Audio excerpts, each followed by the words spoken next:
Olá, meu nome é Fábio Gondim. Se você quiser entender melhor aquela polêmica sobre o registro das mortes por Covid-19, segundo a data do registro ou segundo a data em que o óbito efetivamente aconteceu, assista esse vídeo até o final que eu vou explicar direitinho para você.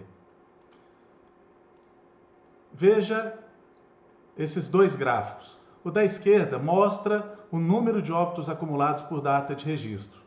O da direita mostra o número de óbitos também acumulados, mas por data de ocorrência, ou seja, os óbitos do dia em que efetivamente ocorreram. Os números são os mesmos, mas o gráfico da esquerda dá a impressão de que os óbitos estão subindo. Veja, e o pico da curva ainda não foi atingido. Já o gráfico da direita, ao contrário, permite concluir que o pico teria acontecido no dia 14 de maio, mais de um mês atrás, e que a partir daquela data os óbitos vieram diminuindo, e a doença estaria sob controle, praticamente não matando mais ninguém. Mas afinal de contas, qual é a forma correta de registrar os óbitos causados pela Covid-19? É exatamente isso que vamos analisar no vídeo de hoje. Vamos iniciar nossa análise no dia 29 de março. Naquela data foram registradas 119 mortes, distribuídas da seguinte forma, veja essa tabela. No dia 15, 0. No dia 16, 2 mortes, estão registradas aqui, data a data. No dia 17, 4 mortes. No dia 18, 4. No dia 26, 14 e assim por diante. Dessa forma, o gráfico de óbitos por data de ocorrência fica com esse formato aqui. Sempre um pico e uma tendência de queda e números menores ao final. Já o gráfico de óbitos por data de registro fica como esse gráfico aqui da esquerda, exatamente como está na página do Ministério da Saúde. No dia seguinte foram registrados mais 15 óbitos. Da mesma forma que no dia anterior, esses óbitos ocorreram em datas anteriores. Veja, no dia 23 de março, 3 mortes, no dia 25, 1, no dia 29, 3, 7, e assim por diante. Esses óbitos a mais estão sempre representados nesse vídeo pela cor laranja. Já o gráfico de óbitos por data de registro, mais uma vez, apresenta uma curva apontando para cima, não indicando um pico ou uma tendência de redução. Pois bem, aí vamos para o dia 4 de abril. Naquele dia houve o registro de mais 120 óbitos. Muitas dessas mortes também aconteceram em dias anteriores, estão aqui registradas em laranja. Repare que enquanto o gráfico da direita mostra uma curva com pico no dia 29 de março, tendência de quedas e poucos óbitos ao final, a curva da esquerda continua apontando para cima e dando a impressão que muito mais óbitos vão acontecer. Vamos guardar essa data, dia 29 de março, como sendo a data em que teríamos um pico real de óbitos, significando que o gráfico da esquerda estaria errado. Ou seja, esse gráfico está dizendo que está crescendo, e muita gente diz, não, mas o correto é marcar o óbito pela data em que ele realmente ocorreu, aí você vê que está caindo. Se a gente vê isso aí sendo dito o tempo todo na internet. Vamos gravar essa data, dia 29 de março, mais adiante a gente volta nela. Pois bem, em alguns momentos eu fiz uma redução de escala para que a gente possa enxergar tudo com bastante clareza. Estava dessa forma, passou para aqui. Eu não vou ficar falando disso toda hora. Quando diminuir assim, foi uma mudança de escala. Pois bem, eu também não vou mais mostrar os números, porque eu acho que o raciocínio das tabelas já está entendido. Os números estão disponíveis na internet, mas o nosso foco aqui, embora os números utilizados no vídeo sejam reais, o foco nem é esse. O nosso foco é entender o raciocínio do porquê, como funciona, como se comportam as duas curvas, tá?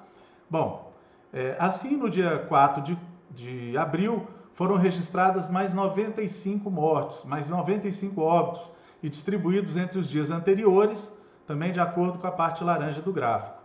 E no dia 5, morreram 37 pessoas, e repare que em todos os dias o gráfico tem o mesmo formato. Em todos os dias ele tem uma curva ascendente, tem um pico, uma parte da curva descendente e poucas mortes ao final. Isso é um comportamento padrão. E esse gráfico, por ter esse comportamento, ele permite a interpretação de que o número de mortes está caindo. Não é uma interpretação errada olhando para ele. Mas, na verdade, esse gráfico reflete muito mais as dificuldades para um resultado rápido dos exames para diagnóstico de Covid-19 do que a queda dos óbitos em si. No dia 6 do 4, a mesma coisa, e no dia seguinte um novo pico começa a se formar. Em 8/4, esse novo pico foi confirmado por mortes que na verdade já tinham acontecido. Não eram mortes novas, vejam bem, não é que a curva mudou. Tudo isso já tinha acontecido, nós é que não sabíamos, nós estávamos aguardando o resultado dos exames, o processamento dos exames para saber. Então vamos guardar essa data também, 5 de abril, porque mais na frente eu vou voltar a falar dela. Aqui mais um gráfico de redução de escala, e no dia 10/4, a confirmação de mortes já acontecidas no dia 5 reforça essa percepção do pico daquela data. Nos dias seguintes, a mesma coisa, com a diferença de que a parte mais à direita da curva começa a ganhar muitos óbitos e vai tornando o fim aparentemente mais distante. Essa curva aqui ela vai achatando. No dia 14/4, repara, tem um novo pico, né? Começa a se formar aqui um novo pico. E repara também que em nenhum momento a curva deixou de ter esse formato que dá a impressão de haver um pico, a tendência de redução de mortes até quase zerar no último dia. Portanto, não se impressione ao ver uma curva dessa e não conclua que por conta da curva estar assim que o número de mortes está diminuindo. Não é por isso que vai estar diminuindo. O pico, no entanto, apesar de estar sempre com essa característica, nunca chega ao número de óbitos e está sempre subindo. E a curva da esquerda, por sua vez, aqui é de registro de óbitos pela data do registro em que eles aconteceram, pela data da confirmação, continua sempre subindo, sempre apontando para cima e não está mostrando nenhuma tendência de redução. Bom, aqui os óbitos estão se intensificando a percepção do segundo pico, que vai acontecer no dia 12 de abril, e esse pico cresce mais e se aproxima do pico do dia 5/4, né, que está aqui, que acreditávamos até dias antes, né, no caso aí de uma vida real, que seria o início do fim dos óbitos registrados por Covid-19. E aí esse pico cresce mais, aqui mais uma mudança na escala, e finalmente no dia 19/4, segundo pico do dia 12/4, ultrapassa do dia 5/4. Ou seja, na verdade, nunca houve um pico no dia 5/4.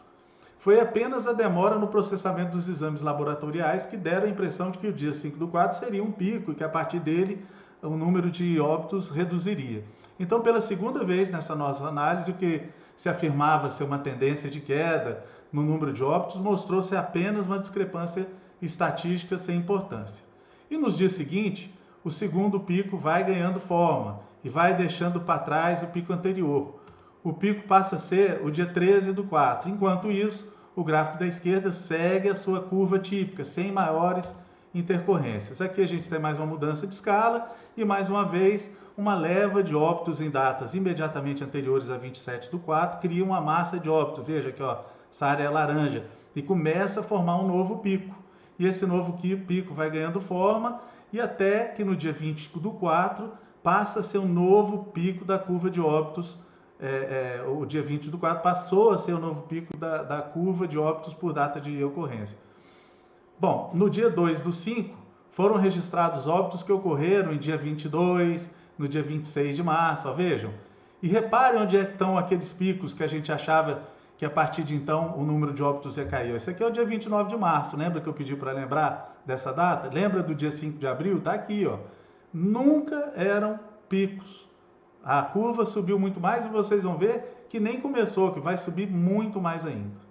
Pois bem, mais uma vez nós temos uma mudança de escala e no dia 3 foram registrados poucos óbitos e aí a gente vê um novo pico se formando por volta do dia 28 de abril.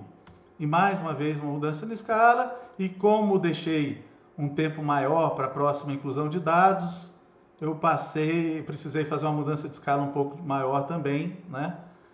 Agora, eu passei um a mais. Agora atualizando o gráfico em quase 5 semanas, eu deixei passar um tempo maior propositalmente, para ficar mais claro e mais didático o que acontece. Olha, isso aqui tinha acontecido desde fevereiro, né? Em apenas 5 semanas, o gráfico fez isso aqui, no número de óbitos. Ou seja, em termos de área, essa área que representa a quantidade de mortos, é muitíssimo maior do que essa área aqui. O pico é muito mais alto do que o pico que a gente imaginava que tínhamos aqui, né? e a gente já estava desconfiado que esse pico não deveria ter um pico. E repare que isso não é algo que tenha acontecido recentemente.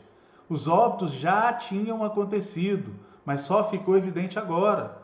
Isso é o reflexo de milhares de casos de morte suspeita ainda em análise no Brasil. Segundo o último boletim epidemiológico do Ministério da Saúde, nós temos mais de 68 mil casos em investigação no país. Temos mais do que o número de óbitos confirmados até agora. Ou seja, esse gráfico aqui, mesmo esse aqui amarelo, ainda vai ser muito modificado. Nós jamais podemos afirmar que isso aqui seja um pico e que a partir de agora, a partir dessa data, e nós estamos aqui, né, e que já vem caindo. Isso não aconteceu, não acontece. Isso é um raciocínio absolutamente equivocado. Enquanto isso, o gráfico da esquerda está aqui impassível, segue apontando para cima, segue não dando nenhum sinal, né, de que vá se reduzir.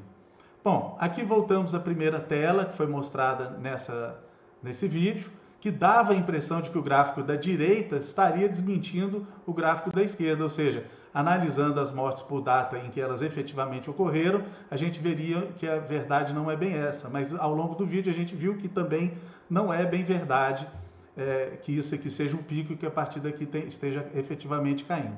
Bom, não há uma forma correta ou errada de registrar os óbitos, as duas são importantes, as duas fornecem informações relevantes para a tomada de decisões no combate à doença.